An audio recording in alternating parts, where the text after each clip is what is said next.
Can you hear me? There we go. Hello, good morning. We're running about 20 minutes late, so half an hour late. I'm going to spend 20 minutes talking about the application of blockchain technology into markets. The thing for me around the application of blockchain is that it's going to affect every industry. So the challenge is, how do you decipher, how do you go about understanding what blockchain is? So maybe I can ask the audience, how many of you know what blockchain is? Have you heard about blockchain technology? A little bit. A little bit. Okay, well, that's fine. So I'm not going to have time to explain blockchain in detail. What I'm going to try and do is explain how it can be used. So what I'd like to do is put it into context. If you've seen the industrial revolutions that have happened over the last 100, 200 years, the last one was about the web. The last one was about mobile and being able to have scalable, powerful systems. That's what's happened in the last 20 years. The web came along, the internet came along, and has transformed how we communicate and how we exchange information, and potentially even how we exchange value. There we go.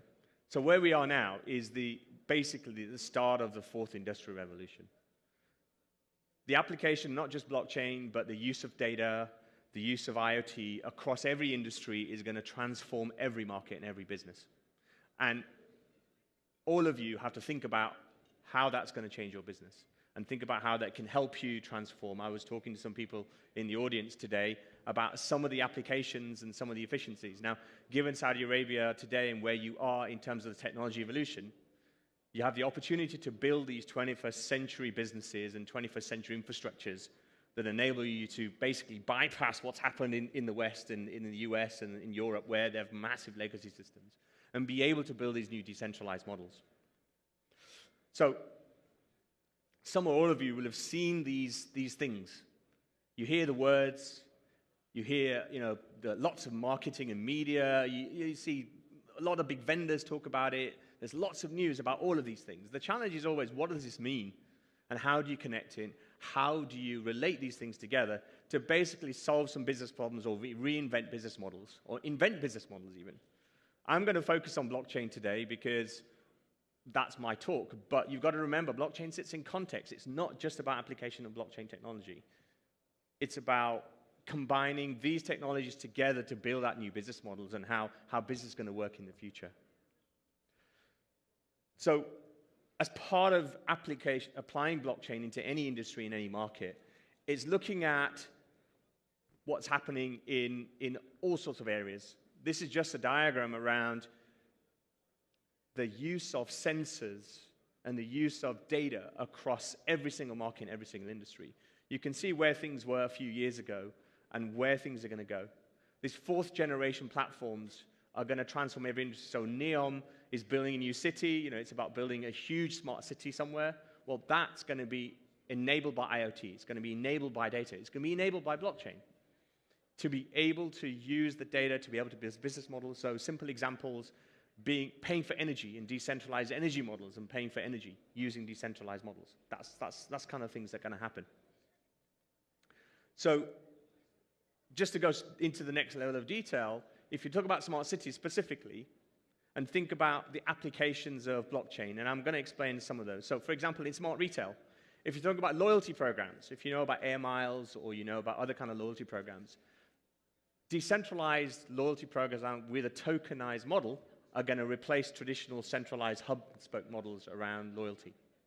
If you're going to do connected cars, electric cars, the challenge of creating energy and consuming energy around electric cars, how are you going to do that? So, simple example, if you're producing decentralized energy through solar PV and through solar farms and clean tech, what's happening is that communities are building these around the world. So in the UK, which is where I'm from, London, in the UK, you're seeing lots of companies build solar farms, and they're not connecting to the centralized grid. So solar power, coal-powered fire stations or nuclear power stations are frankly expensive and polluting to the atmosphere. Decentralized models and solar PV are already taking over. But the problem is, if you're going to move to electric cars, there has to be enough energy to generate it to be able to charge those cars. If you don't have a model to be able to have enough sufficient capacity to charge electric cars, well, it doesn't matter how many electric cars there are. But decentralized models are a problem in terms of how do you produce the energy and how do you charge for it, how do you pay for it? Well, the decentralized models will use blockchain technology to tokenize the unit of energy and be able to buy and sell that through all of the hundreds of communities of solar PV and battery storage that will exist, and be able to pay for charging cars or actually powering your home. That's just one example. Smart industry, if you're talking about supply chains, if you're integrating a supply chain of any kind, so one of the things we're working on is the oil and gas supply chain. If you're integrating across 20,000 companies across the world, for example, enabling those companies don't trust each other to be able to have a way of trading across that supply chain is a fundamental shift that's happening.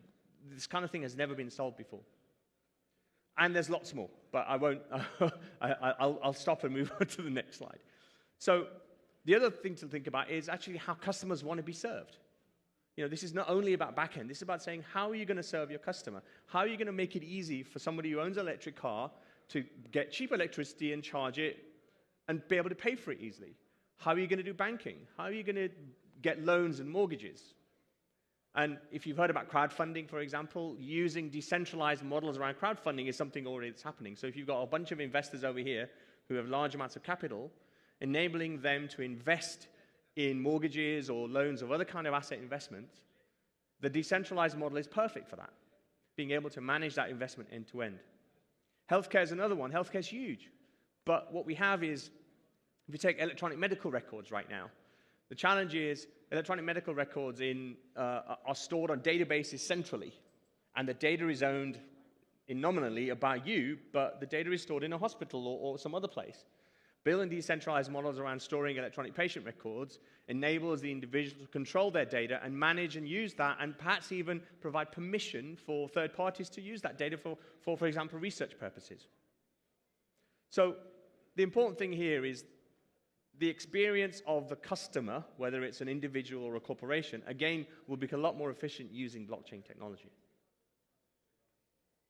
So, just to give you a picture of why blockchain models are useful and what they can do, these are 4 things that you should think about when you're thinking about how you can apply blockchain to your business. One is the removal of intermediaries. So I talked about the payments and the financial services stuff. One of the biggest areas around supply chain, which is one of the biggest applications of blockchain, is the removal of intermediaries. In this case, the intermediaries are a bank in the transaction services business. So if you think about today what you do, if you're trading with one party and another party, you will use a bank to issue something like a letter of credit, for example.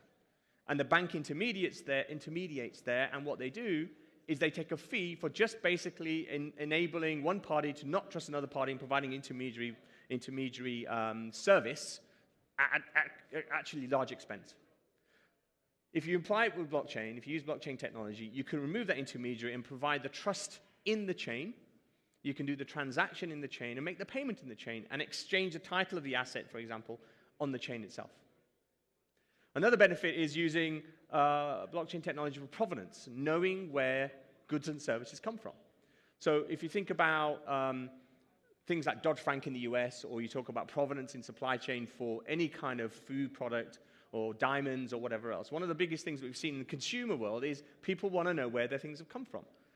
Governments are starting to enforce provenance of goods and services. So in the pharmaceutical industry, one of the big things that happened last year before in India was some pharmaceuticals were contaminated with some illegal ingredients. And a lot of people died in India. And because of the fact that there was no provenance of the drugs, no provenance of where the ingredients came from and where the drug supply chain was, there was a huge problem. Now, the governments have now issued regulation called the Falsified Medicines Directive, which is effectively around provenance in the drug supply chain. And you can apply that to every industry. Thirdly, trust in the network. Inherently, customers and companies who deal with each other don't trust each other. You can build a model that enables you to trust parties in your supply chain. And finally, security is a big one, right? If you can change a transaction or you can manipulate a transaction, you can change the data on a transaction, that's an inherent risk in any business that you do. If you use blockchain technology, you can enable trust in the network, because one of the biggest areas is that the data that you put on the chain is immutable in the sense that it can't be changed. And if you try to change it, the blockchain falls over. So you can enable better security and trust. So everybody knows about Bitcoin. Bitcoin has never been hacked in 9 years. It's never been hacked or manipulated. Yes, there's other things at the periphery that have happened, but the network itself has never been broken. So you can see, in 9 years, if that's happened, you can see what the value could be in using it in any kind of real business activity. So some of the examples of where blockchain is already applying and already taking shape. In the financial services industry, in the capital markets, there's a huge consortia called R3 with 60, 70 banks involved on replacing the current clearing and settlement model with a new model. That's going to take a lot of time over in Europe and in the US because they've got legacy systems, they've got legacy processes, and the business case doesn't stack up. If you're building exchanges today here and in the Middle East and around the region, you have the opportunity to create these new kind of decentralized trading models. I've already talked about the electricity markets and what's happening there in the decentralized models. Logistics inherently is about supply chain and integrating parties in the supply chain. I mentioned healthcare already. If you think about healthcare and how data can be used to serve individuals better and research better, that could save huge amounts of capital, be able to open up data access to large amounts of people and actually improve people's lives. So what we do is, one of the biggest challenges is how do you figure out what the applications are and how do you figure out how to use this technology and others. And one of the things we use is this thing called the Connected Quadrant. And it's a framework to try and simplify the connectedness of all the different industries. I've already explained the connectedness between electricity markets and the automotive industry, which never existed before. So if you think about your business and you're thinking about how the world is going to change, think about these 4 things. What is a new business model going to look like? How are you going to make money? How is that going to transfer? And in any industry, think about how you make money is absolutely fundamental. But you've got to remember these decentralized models will change how you make money. Technology I've already talked about a lot. The technology is as an enabler to delivering this change. And if you understand how the technology works, that helps you to figure out how your business model is going to work. Market models are fundamental again.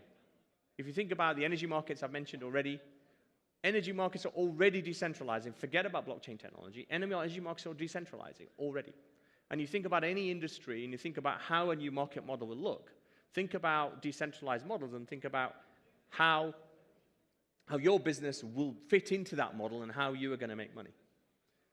The final one is operating models. If you look at new economy businesses out there over the last 20 years, the ones that are the hugest scale are new economy companies like Amazon and Facebook and Google. The way that they work is that they build their business on being agile and be able to experiment and change and test ideas rather than doing multi-year programs of work and spending tens of millions of dollars or hundreds of millions of dollars. The operating model is to learn, test, learn, and fail fast, and if something works, scale it. So think about your business model and how you're going to adopt these technologies. Think about data. Data is fundamental to every business. If you don't fix data and how you use data in your business, then frankly, you'll be out of business. So these 4 things are fundamental to helping companies think about how the business is going to go forward. Blockchain is just one piece of capability and technology, but the thing is that blockchain characteristics, hopefully you saw what I said earlier, are fundamentally rethinking industries. And that's it. Thank you very much.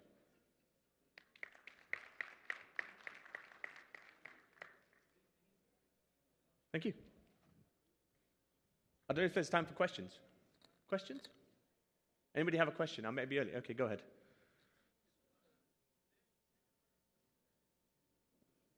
Yeah. Go on, quick. How ready is the technology? No, the technology is ready. So the question here was, is the technology ready? And if you look at Ethereum, which is one of the blockchain networks, and you look at some of the others, these are running networks right now live. So, When you're talking about the business part, yeah, so Ethereum basically is for, because it's built for currency, so yeah, it's ready for currency. But businesses, usually they don't need the currency aspect of the blockchain. sure, So using it for other purposes other than currency, yeah. it doesn't seem that ready. Or the resources that explains this aspect of blockchain are not very available. So the question that you're asking is about the fact that Ethereum is one of the networks and it's about a currency. I would say that the currency is just this, it's not a side piece, but it's the mechanism by which you enact transactions on the chain. So yes, you can use Ethereum and technology to actually do real business. So we're working on ventures that are actually doing that right now. So I wouldn't get distracted by the fact that cryptocurrencies are booming right now. For me, that's a distraction. You've got to think about fundamentally how business is going to change. And Ethereum there's a huge community of developers building Ethereum software. There's a huge movement around implementing Ethereum and Hyperledger and some of the other technologies. And we'll see real production stuff in 2018 implementing these technologies. Yes? Sorry. Yes, last one, I think. Go ahead. What are the things? So the question is, what are the things that blockchain is not suited for? So blockchain itself is about decentralized models, and it's about where parties who work together but not necessarily are part of the same company, need to enact together. So anywhere where you have a centralized model or you have a hub and spoke model that doesn't require those kind of characteristics, blockchain doesn't apply. So what we're seeing right now is a lot of companies building their blockchain just to raise money, or they think blockchain is sexy, let's use it. And frankly, all those things will fail, right? So blockchain doesn't apply to everything, but you've got to think about decentralized models. Some of the characteristics I mentioned in the talk hopefully enable you to start thinking about where it would apply and how it would apply. 2 minutes. Got 2 minutes. One more question. Yes. Go ahead. We just need an examples. Yeah. Some examples, simple examples to understand the idea more. So I'll give you an example of something we're working on. So a real example of what we're working on right now. So, yeah. I don't know, buying something. I'm sorry? Buying something. Buying something. Yeah. So let me give you an example. We're working on, right now, we're working on liquid natural gas sector with people in the industry to integrate their supply chain. So what's happening in the liquid natural gas sector is it's moving from a long-term contract market to a spot market. So you need to be able to trade that LNG a lot more quickly.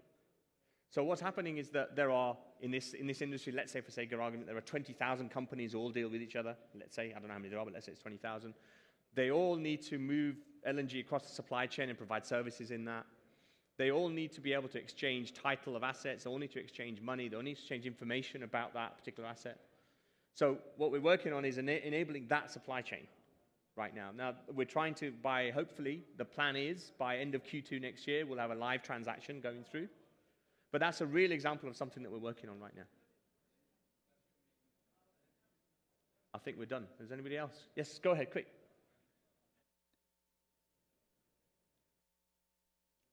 I've gone. I'll shout out the question. Savings and okay, there we go.